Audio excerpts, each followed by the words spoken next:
بنگلہ دیش نے سیلہٹ ٹیسٹ میں پاکستان کو شکست دے کر وائٹ واش کر دیا۔ پاکستان کو دوسرے ٹیسٹ میں 78 رن سے شکست، سیریز بھی 2-0 سے ہاتھ سے گئی۔ بنگلہ دیش نے تاریخ رقم کرتے ہوئے پاکستان کو کلین سویپ کر دیا۔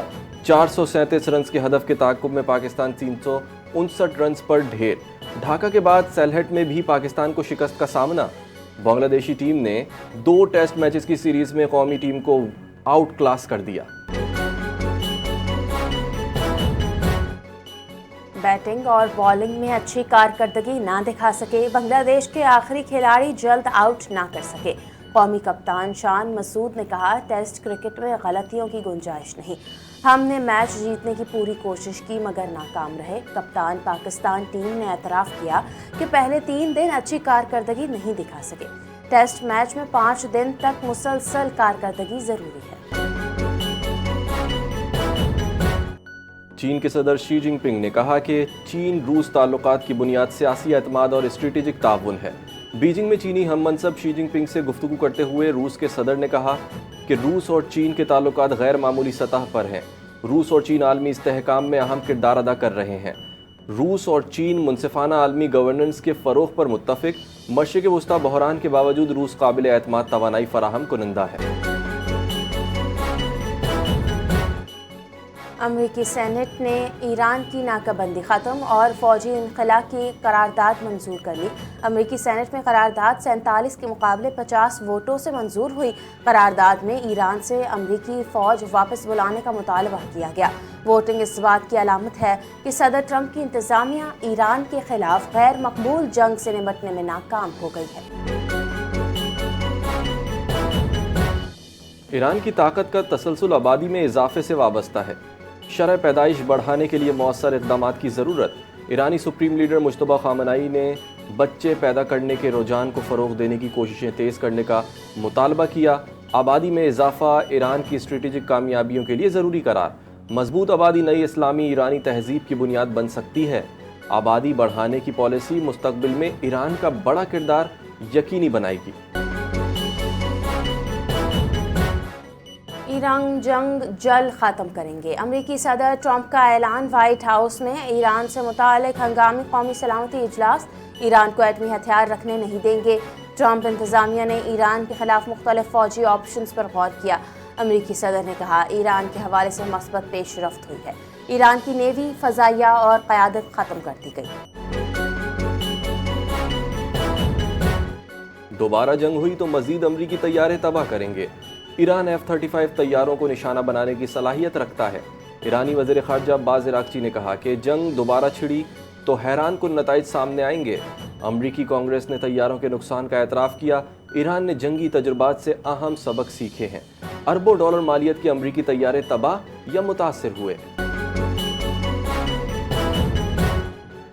امریکہ پرامن جوہری تنصیبات پر حملوں کا ذمہ دار ہے۔ امریکہ تاریخ میں ایٹمی ہتھیار استعمال کرنے والا واحد ملک ہے۔ ایرانی مندوب امیر سعید نے کہا، امریکہ سلامتی کونسل کا غلط استعمال کر کے ایران کے خلاف جھوٹ پھیلا رہا ہے۔ اقوام متحدہ میں ایران کے مستقل مندوب نے کہا، امریکی الزامات گمراہ کن اور منافقانہ ہیں۔ امریکہ اسرائیلی مظالم اور غیر قانونی ناکہ بندیوں کا حمایتی قرار۔ مجرم امریکہ خود جج اور پروسیکیوٹر کا کردار ادا کر رہا ہے۔ روس نے ایک بار پھر ایران امریکہ تنازع کے دوران پاکستان کے ثالثی کے کردار کی حمایت کر دی۔ پاکستان میں روس کے سفیر ایلبرٹ پی خوریوف نے نیوز کانفرنس کی، کہا کہ امریکہ ایران تنازع کا پرامن حل چاہتے ہیں۔ روس ایسے اقدامات کی حمایت کرے گا جو واشنگٹن اور تہران کے تحفظات دور کریں۔ روسی سفیر کا کہنا تھا کہ پاکستانی میڈیا میں پاکستان میں روس کی جانب سے بھرتیوں کی رپورٹ کی تصدیق نہیں کر سکتے۔ پاکستانی میڈیا میں رپورٹ ہونے والی باتیں متضاد تھیں۔ معاملے پر پاکستانی متعلقہ ادارے تحقیقات کر رہے ہیں۔ دورہ چین میں امریکی وزیر خزانہ کو سیکیورٹی پر روک لیا گیا۔ چینی محافظوں نے امریکی وزیر خزانہ سے شناخت طلب کر لی۔ اسکاٹ بیسنٹ سیکیورٹی چیک پر ہکا بکا رہ گئے۔ سیکیورٹی بیج دکھانے کے بعد امریکی وزیر خزانہ کو اجازت مل گئی۔ دورہ چین کے دوران اسکاٹ بیسنٹ کی ویڈیو منظر عام پر آ گئی۔ چینی سیکیورٹی اہلکاروں نے امریکی وزیر خزانہ کو دروازے پر روک دیا۔ UAE اور فرانس کے درمیان نیا دفاعی معاہدہ طے، خطے میں کشیدگی بڑھنے پر UAE فرانس دفاعی تعاون پر متفق۔ دفاعی شعبے میں تعاون بڑھانے کے لیے UAE اور فرانس کا معاہدہ۔ ایران کشیدگی کے بعد UAE نے فرانس سے دفاعی تعلقات مضبوط کر لیے۔ UAE کو ایرانی میزائل اور ڈرون حملوں کا سامنا، نیا دفاعی معاہدہ۔ ابوظہبی اور پیرس نے اسٹریٹجک و دفاعی روابط مزید مضبوط بنانے پر زور دیا۔ ناروے کی صحافی ہیلے لنگ نے مودی سے سخت سوالات کر دیے۔ بھارتی وزیر اعظم مودی صحافی کا سوال نظر انداز کر کے چلے گئے۔ ہیلے لنگ نے بھارت میں میڈیا آزادی اور بنیادی حقوق پر سوال اٹھا دیا۔ بھارتی ترجمان اگلا سوال کہہ کر دوسرے صحافی کا سوال سننے لگے۔ جواب نہ ملنے پر صحافی ہال سے باہر چلی گئی۔ خاتون صحافی نے لکھا، ورلڈ پریس فریڈم انڈیکس میں ناروے پہلے نمبر پر ہے جبکہ بھارت 197ویں نمبر پر ہے۔ رواں سال اسمگلنگ میں 80% کمی، پاکستان کوسٹ گارڈ کا منشیات روک تھام میں اہم کردار۔ وزیر مملکت برائے داخلہ طلال چودھری نے تقریب سے خطاب میں کہا، ساحلی پٹی کو محفوظ بنانے میں کوسٹ گارڈ کے 23 جوانوں کی قربانی رائے گاہ نہیں جائے گی۔ پاکستان کوسٹ گارڈ اعلیٰ کارکردگی کے حامل فورس ہے۔ کوسٹ گارڈ کی فلاح و بہبود کے لیے نئے منصوبوں پر کام جاری۔ ایران نے میناب اسکول سے متعلق امریکی دعویٰ مسترد کر دیا۔ ایرانی وزارت خارجہ کے ترجمان اسماعیل بقائی نے امریکی موقف کو بے بنیاد اور افسوسناک جھوٹ قرار دیا۔ اسماعیل بقائی نے کہا، امریکی حکام 28 فروری کو ہونے والے میزائل حملے کی سنگین حقیقت چھپانے کی کوشش کر رہے ہیں۔ اسکول کے اوقات میں تعلیمی ادارے کو نشانہ بنانا بین الاقوامی انسانی قوانین کی سنگین خلاف ورزی اور واضح جنگی جرم ہے۔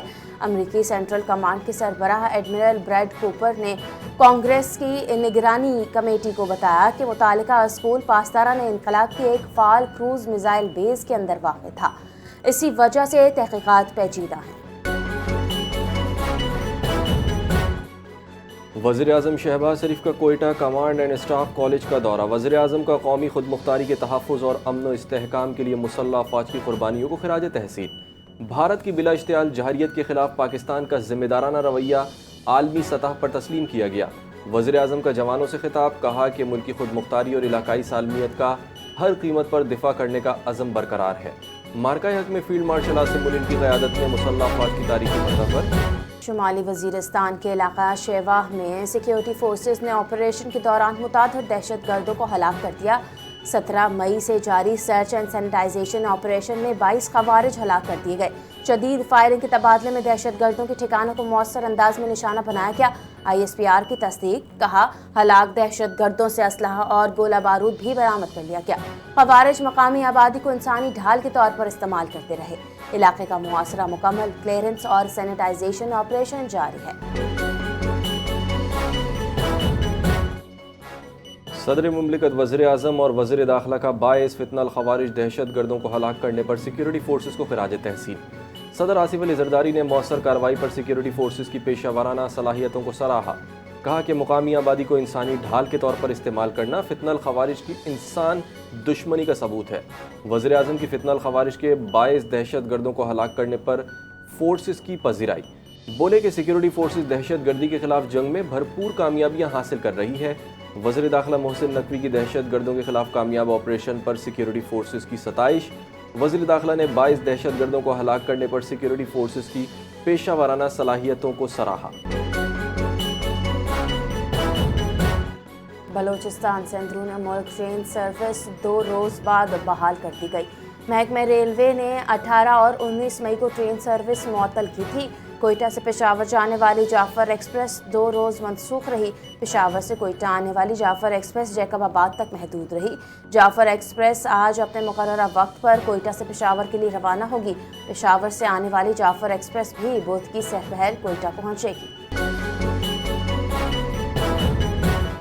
ANF کا ملک گیر کریک ڈاؤن، خاتون سمیت 7 ملزمان گرفتار۔ تعلیمی اداروں اور ایئرپورٹس کے اعتراف کارروائیاں، کروڑوں کی منشیات برآمد۔ اسلام آباد ایئرپورٹ پر دبئی جانے والی خاتون سے ایکسٹیسی گولیاں ملی۔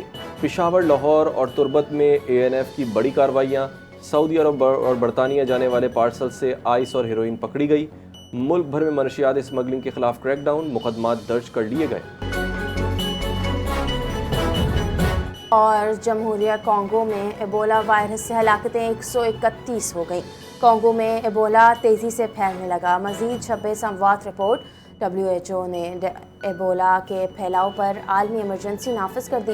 طبی سہولیات کی کمی، کانگو میں ایبولا کی بروقت شناخت مشکل۔ اردن نے کانگو اور یوگینڈا سے آنے والے مسافروں پر پابندی لگا دی۔ ایبولا وائرس کے خدشات پر خطے میں ہائی الرٹ جاری۔